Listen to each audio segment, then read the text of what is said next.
Hi friends, welcome to Arunachaleswara education YouTube channel. ఈరోజు topic ఐక్యరాజ్య సమితి యుఎన్ఓ.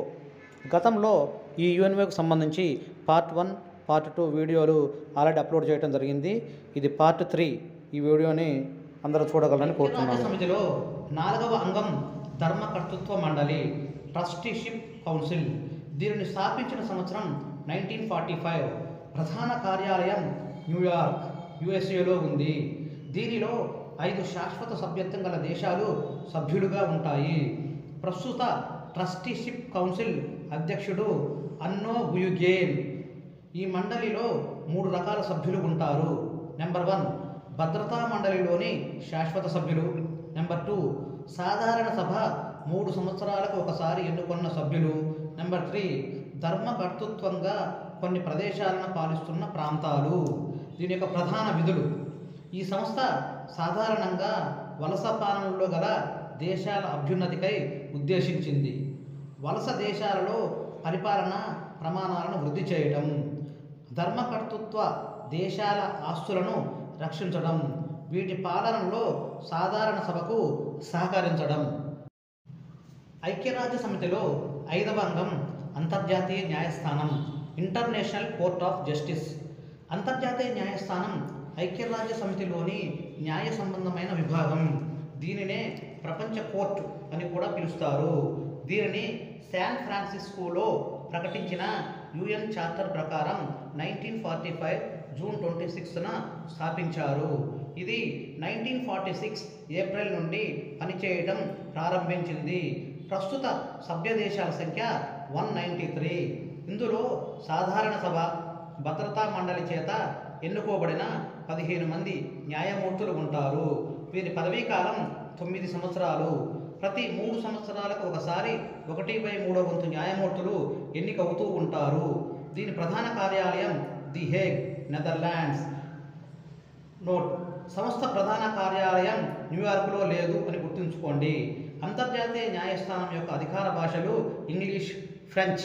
ఐక్యరాజ్య సమితి అంతర్జాతీయ న్యాయస్థానం ప్రధాన విధులు: సభ్య దేశాల మధ్య, అంతర్జాతీయ సంస్థల మధ్య ఎదురయ్యే వివాదాలను పరిష్కరించడం, సాధారణ సభకు, భద్రతా మండలికి న్యాయ సలహాలు ఇవ్వడం. ఈ న్యాయస్థానం ఇచ్చే తీర్పు అంతిమం. దీనిపై అప్పీలు చేసుకునే అవకాశం ఉండదు. ఐక్యరాజ్య సమితిలో అంతర్జాతీయ న్యాయస్థానానికి ప్రత్యేకమైన చార్టర్ ఉన్నది. అధికరణ 38 ప్రకారం అంతర్జాతీయ ఒప్పందాలు, అంతర్జాతీయ శుభాలు, సహజ న్యాయ సూత్రాలు మొదలైన అంశాలలో విచారణ అధికార పరిధి కలిగి ఉంటుంది. దేశాల మధ్య వివాదాలు ఏర్పడినప్పుడు మాత్రమే అంతర్జాతీయ న్యాయస్థానంను సంప్రదించాల్సి ఉంటుంది. ఇది వ్యక్తుల మధ్య వివాదాలను పరిష్కరించదు. తీర్పు ఇవ్వడానికి కనీస న్యాయమూర్తుల సంఖ్య కోరం 9. అధ్యక్షులు నిర్ణయాత్మక ఓటును కలిగి ఉంటారు. కోరం అనగా 2/3 వంతు మంది సభ్యులు. ఐక్యరాజ్య సమితి అంతర్జాతీయ న్యాయస్థానం ప్రస్తుత ప్రెసిడెంట్ జాన్ డోనాగ్యూ, యుఎస్ఏకు చెందినటువంటి వ్యక్తి. ప్రస్తుతం ఉపాధ్యక్షులు జివ్వా రాజన్, రష్యాకు చెందినటువంటి వ్యక్తి. అధ్యక్ష, ఉపాధ్యక్షుల పదవీకాలం 3 సంవత్సరాలు. గతంలో ఇండియా నుండి జస్టిస్ దల్వీర్ భండారి అంతర్జాతీయ న్యాయస్థానంలో 2012లో న్యాయమూర్తిగా ఉన్నారు. రెండవసారి 2018లో భండారి న్యాయమూర్తిగా ఉన్నారు. బెనగల్ నరసింహారావు 1952 నుండి 1953 వరకు న్యాయమూర్తిగా ఉన్నారు. నరేంద్ర సింగ్ 1973 నుండి 1988 వరకు అధ్యక్షుడిగా పనిచేశారు. ఆర్ఎస్ పాఠక్, రఘునందన్ పాఠక్ 1989 నుండి 1991 మధ్య న్యాయమూర్తిగా పనిచేశారు. అంతర్జాతీయ న్యాయస్థానంకు ఎన్నికైన తొలి మహిళా అధ్యక్షురాలు రోజా హిగ్గిన్స్. ఐక్యరాజ్య సమితి 6 అంగాలలో చివరిది సెక్రటేరియట్, సచివాలయము. సచివాలయం అనేది ఐక్యరాజ్య సమితి పరిపాలనా అంగము. దీని ప్రధాన కార్యాలయము న్యూయార్క్లో ఉంది. ప్రతి ఏడాది సెక్రటరీ జనరల్ ఐక్యరాజ్య సమితి వార్షిక నివేదికను సాధారణ సభకు సమర్పిస్తారు. దీని విధులను నిర్వహించేందుకు సాధారణ సభ సెక్రటరీ జనరల్ను భద్రతా మండలి సిఫార్సుపై 5 సంవత్సరాల కాలపరిమితి లోబడి నియమిస్తుంది. మొదట్లో కాలపరిమితి లేదు. 1946లో 5 సంవత్సరాలుగా ఆ కాలపరిమితిని నిర్ణయించారు. ఎన్నిసార్లు అయినా కాలపరిమితి పెంచవచ్చు, ఎన్నిసార్లు అయినా ఎన్నుకోవచ్చు. సెక్రటరీ పదవికి పోటీ చేసిన భారతీయుడు శశి థరూర్, కేరళకు చెందినటువంటి వ్యక్తి. మొట్టమొదటి deputy secretary general Louise Frechette, Canada. ఐక్యరాజ్యసమితి సెక్రటేరియట్ ప్రధాన విధులు. ఐక్యరాజ్యసమితిలోని అన్ని అంగాలకు సహకరించడం దీని ప్రధాన విధి. ప్రపంచ శాంతికి భంగం కలిగించే సమస్యలను భద్రతా మండలి దృష్టికి తీసుకువెళ్లే అధికారము సెక్రటరీ జనరల్కు ఉంటుంది. ప్రస్తుత secretary general Antonio Guterres, Portugal దేశానికి చెందినటువంటి వ్యక్తి. పోర్చుగల్ యొక్క రాజధాని లిస్బన్. పోర్చుగల్ యొక్క currency euro. Deputy secretary general Amina Mohammed. యుఎన్ఓకు ఇప్పటి వరకు 7 సెక్రటరీ జనరల్గా పనిచేశారు. ప్రస్తుతం 2017 నుండి పోర్చుగల్కు చెందిన యాంటోనియో గుటెరస్ 8వ సెక్రటరీ జనరల్గా కొనసాగుతున్నారు. ఇప్పటి వరకు అధికంగా 4 యూరప్ ఖండం నుంచి ఎన్నికయ్యారు. అతి తక్కువ కాలం ఒకేసారి సెక్రటరీ జనరల్గా పనిచేసింది బౌత్రోస్ గలీ. ఇతను ఈజిప్ట్కు చెందినటువంటి వ్యక్తి. ఐక్యరాజ్య సమితి ప్రాధాన్యత సంవత్సరాలు. 2023 అంతర్జాతీయ చిరుధాన్యాల సంవత్సరం. భారతదేశ తీర్మానం మేరకు 2023 ఐక్యరాజ్య సమితి అంతర్జాతీయ చిరుధాన్యాల సంవత్సరంగా ప్రకటించింది.